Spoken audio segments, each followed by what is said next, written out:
Hey, what's up, guys? Today I'm going to be showing you guys how to mix and master trap metal beats, and I'm going to be using my most popular beat on my channel, the Scarlet Remix.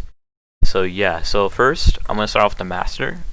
There is literally nothing on the master that is there's no clipper, no limiter. It's literally just raw. Like,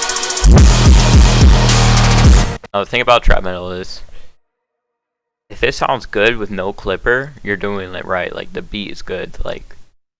But I suggest playing a clipper if you're gonna send the beat off to someone. But if you're just like making like a full track, just like, I like it raw, so I don't put a clipper on it. So like with my tracks there, where no, I'm not sending it to anyone. I just leave it raw. So yeah, so I'm gonna start with the melody, one of the most important parts of the beat. All melodies are mixed different. This is the heart attack sample. I have reverb on it, which basically reverb just adds spacing to it. It just makes it more wide and adds an echo. Basically, like if you were to put it in a room, that's basically what reverb does, is emulates a spacing. And then I have delay, which basically makes it even more wide. Delay just, it echoes it basically in simplest terms. And I have the mixing pretty low, so it's not really that apparent. And then I have another reverb just to make it more ambient. Does the same thing as this one, except these ones use different what's the word? Algorithms. Like this one and this one are completely different. Don't have guitar rig on it. Gross beat is off. I have cutting out the lows. When you're making you don't always have to cut the lows, but if you hear like bass frequencies clashing, you want to cut the lows. It sounds muddy. Like I can't really describe what it sounds like, but it sounds muddy. And if you hear that, just cut the lows and you're good. But if you don't hear it, you're fine. You don't need to cut the lows. I have a chorus. It's basically just, it makes it sound like it's like alternating between your ears and like more wide. How I could explain it. In a flanger, which also does the same thing as a chorus. They're pretty similar. And then the ozone immature, and this literally just makes it wider. Like, and I just turned band 2 width. You can see like it visualized right here. This is like your left ear and your right ear. And then I have an RC20 color, which just adds kind of a vintage vinyl effect to it. And then that's the melody. So with the melody, you usually want it to be around, with trap metal, 6 dB. You could go higher to 3 dB, but like usually around here is the perfect point for your melody. It usually depends because some frequencies can make it appear louder than it is. But yeah, I'm not gonna go into that. I'm not gonna go into like gain staging and shit. Usually, also, here's a really good tip. If you're try to avoid using this, like these for volume. Use a fruity, like, just add a fruity EQ into sound and just use this, because it's like gain staging basically. The order matters, and if you cut down a frequency, like for saying like, oh, there's a bass frequency, you want to like make sure that you turn it down like that, because you don't want the sound to actually be louder. But like that's not really necessary for trap metal, but like, if you're making trap beats, that's pretty necessary. And then we have rain in the background. I don't even just the rain has just a parametric EQ cutting out the lows and some reverb. And then I turned it down really low so you could barely hear it. It's like an atmosphere and some vinyl reverb and parametric EQ. And like also, you're gonna throw it in the mixer, change the volume using this. There's order matters. See this? If you turn this down, this turns it down with all the effects on it. If you turn this down, this turns it down before the effects. That's the best way I could explain it. I mean, I'm not good at explaining shit, but I think you get the point. Then we're gonna start with the first instrument that comes in, the hat. There's 2 hats layered. This is a high-end hat, reverb on it, 20%. Stereo enhancer. Stereo enhancer basically makes it bounce from your left ear to your right ear really quickly, so it makes it wider. And then you have this hat. It just has a simple reverb on it. Wet knob's turned down pretty low, size is turned up all the way. And then this one.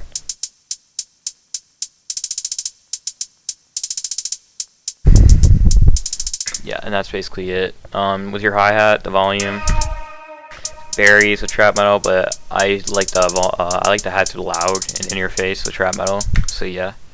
And let's get into let's get into the like actual drums. So you got the kick. Just fucking crank it. Add some distortion. This is like more saturation, but add some distortion and just fuck it. Like trap metal, you want that kick to be fucked and loud. And then the snare. Add some reverb. You don't have to add reverb. It depends on the sample. And just, you know, I boosted the high end to make it sound more crisp and shiny. And I boosted this. Usually this makes it more punchy. And then I gain stage it by turning. Well, it's not gain staging, but I turned it down like this much. Okay, I'll just show you. It's like this is like that's loud as fuck, so I just turned it down like that. And then I have open that. These are really cool. I add distortion to make it more in your face. Lots of distortion is necessary for a trap metal beat. And I also added another one with distortion. So open it, then another open it, distortion. It just makes it louder by adding more frequencies and dynamics. And a shaker. You don't really notice it, but like if you combine it with the kick, it makes the kick hit harder. The reason why is there's just more frequencies to be there, and when the kick hits, I don't know how to explain it. It just makes the kick hit harder if you add like a high end frequency to it. And then you got this, which is it's not there for some reason. I don't know. Okay, then you got the 808, one of the most important parts of trap metal. 808 loud. Make sure it's loud as fuck. Make sure it's very loud. And for mixing it, it depends on your 808 sample. If you're using one that's fucking heavily distorted, you really don't want to do a lot to it. But I had an EQ. This boosts low end, more of the 100 hertz frequencies, which shows up in mainly earbuds and such. I cut out the low end, the sub frequencies. There's not that much like bass, but there's like this is the part where you could feel the bass, and this is the part where you could hear the bass. And you could hear the bass, and you think the bass is like big as fuck, but like it actually isn't that big. I don't know how to explain it, but then we got a compressor. Compressor just makes it so it basically ducks the volume, it limits it, and then you turn it back up, and then it's limited. It's like a compressor could be used as a limiter, or just compressing vocals. They're mainly using vocals. And then this wave shaper. To be honest, I really don't know what a wave shaper really like. I don't know how to explain what it does, but it's like it just basically here, and then you add it. You're basically just shaping the wave. So the more like sharp, the more boxy it is, the more distorted it is, I could say. So a sine wave would be like paint. So you have a sine wave. Oh, let me turn up the size. So you have a sine wave. This is a sine wave. And then when you add distortion, it turns into like this. And that does not look good if I were to... Okay, never mind. But this is what happens when you add distortions. It basically just makes it more more sharp, I guess. That's like frequencies. I'm getting into way too in depth, but yeah. And then I added reverb, which never fucking do this unless you're insane, but it sounded good, so you know. As long as it doesn't sound muddy, you're good. But yeah, and then a limiter for side chaining. I didn't add a side chain though. I feel like I got rid of it. Yeah, but that limiter is irrelevant then. And then what's this?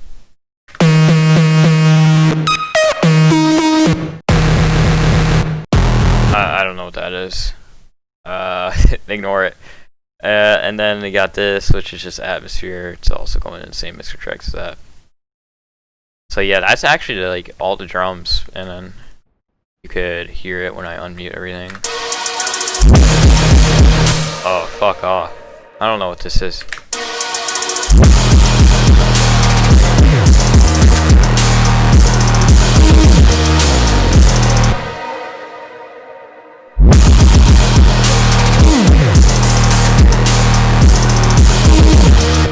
So you see everything like is cohesive and it matches well. That's actually not all the drums. I forgot a few things. So the crash. Crash has reverb and a shit ton of distortion, and it's very stretched out. I just had Crash that had more high end. It makes the kick like more punchy and the 808 more apparent. And then this, which is like just a hi-hat loop and with distortion on it, and that just adds more high end. Basically, in trap metal, the main things that are focused is high end, because that's what your 808's producing, high end with all the fucking distortion on it. Like, when you think trap metal, people are like, oh, it's very bassy, but like, that's like more dark trap, like Ghost Main, but this is like pure trap metal, due to all the high end. And that's like basically everything. Like, to make your beats more interesting, you could add a low pass filter. A low pass filter is basically this. If you were just like grab this and be like, oh, yep, low pass filter, and then you can slowly bring it in like this. And then it basically just starts bringing in more frequencies. So basically just adds a build up. Then you can do this by going into Fruity Low Filter, default preset, unless you're in FL11. But then if you're in FL11, it goes go to simple low pass, and then turn the cut down all the way. And then you can slowly bring it up. You get right click create automation clip, and then bring it up like that. Just drag it up like that. But yeah, that's basically what I did for the intro with the melody. And that's basically like just mixing, very poorly explained, but like I hope I got some point across. But yeah, that's basically it. I'll leave the link to the full beat in the description if you haven't heard it. And yeah, thanks for watching.